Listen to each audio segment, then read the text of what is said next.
episode on Beyond Defeat. We're taking our first run in the Saucony Guide13.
Saucony Guide13.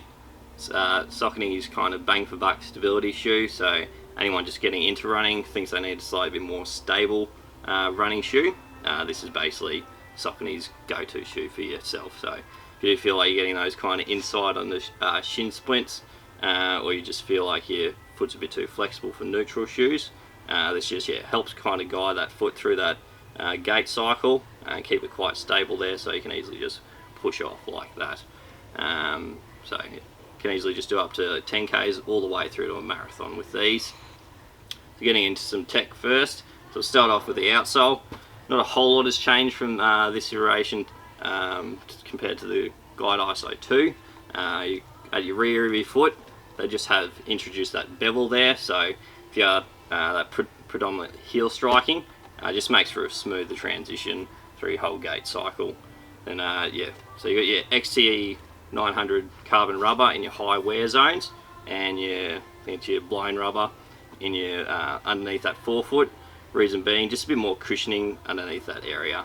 Moving on to the midsole now, so it's Saucony's PWRrun. It's a new iteration of midsole cushioning, kind of that bang for buck. So they've just got a thermoplastic as well as EVA blend. So yeah, less affected by heat temperature in those longer runs once your feet start getting hot, especially in the Aussie summer and spring. Just keep getting that consistent cushioning over your longer runs. So a bit lighter than the old power foam they used to use in it, and yeah, it's just marvelous when it comes to like what I experienced just on the run. A 10K is just gone. Just keep snap back, and you just feel like you're doing a lot less effort for what you're actually running.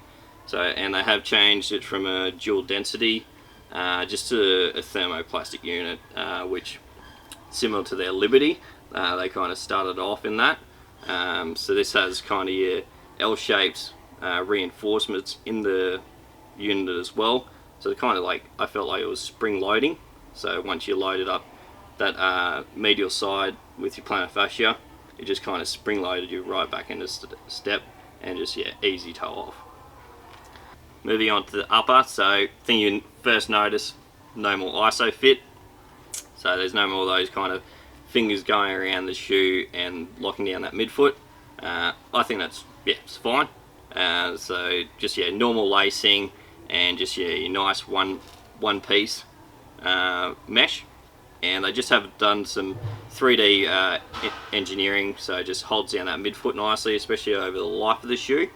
With the 3D print, just doesn't stretch as much as mesh will, so you get that nice consistent lockdown over the midfoot after you've got 600 Ks into the shoe.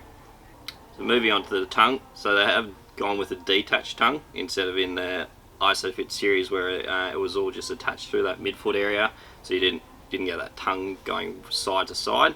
I did experience myself that tongue just kept slipping down to that lateral side of my foot. It'd be nice if they iterated in their new series, just going back to that gusseted fit, so you get that nice smooth tongue ride the whole way through your run. Nicely padded though, the lacing system locks down very nice over the midfoot. One thing Saucony know how to do is make that heel counter, so especially for runners you just need that nice V-shaped heel, a nice concave area, so your heel sits quite far back in the shoe, whereas you kind of got this kind of lip towards your Achilles, and your heel sits nice firmly back there, so there's none of that constant abrasion. Should limit blisters and things like that.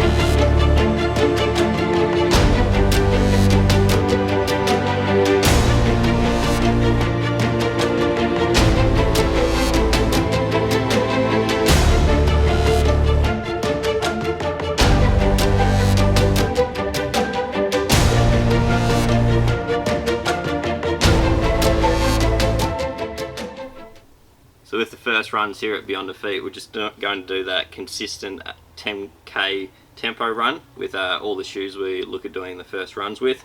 So that's what we did yesterday with the Saucony Guide13. So average time of 4:16 per kilometre over the 10k's. Got out a bit hot and heavy in the first 2k's, did about 350 splits. I think I was just a bit eager to start running in this shoe. Moving on to likes and dislikes now of the Saucony Guide13. So, massive like, new PWRrun. Thing just works. Especially that bang for buck shoe, that $200 price point. You want to get your hands on a stability shoe, this is a shoe you choose. Nice cushioning, nice snapback, just, works. The thermoplastic unit on the inside, it's not too harsh for stability, which I've found in some other shoes. Just, supports that midfoot when it wants to pronate inwards. Just supports that, springs back nicely, and you don't notice it digging up underneath the arch. Moving on to dislikes now. I've actually only got one. It's just the tongue slipping down to that one side. I think they could easily change in the Guide 14, just having that attached like it was in the ISO series, especially with having that too much flexibility with the someone that's pronating, just that consistent slipping to that lateral side. Apart from that, great shoe, can't fault anything else. All in all, Saucony Guide13 has taken leaps and bounds ahead from the Guide ISO 2, PWRrun, as well as that thermoplastic unit on the inside. Just makes for that nice, stable shoe, especially at that $200 price point. I don't think there's anything else on the market that I'd even think would come close to this nowadays. Will I still keep running in this? Most certainly. May even use it in the GC50 coming up soon. Just depends how it wears into the feet. Stay tuned for the 100k review we have coming up on this. If you like what we've done with the review, hit that like button. If you want to see what's to come, hit the subscribe, and we'll see you next time on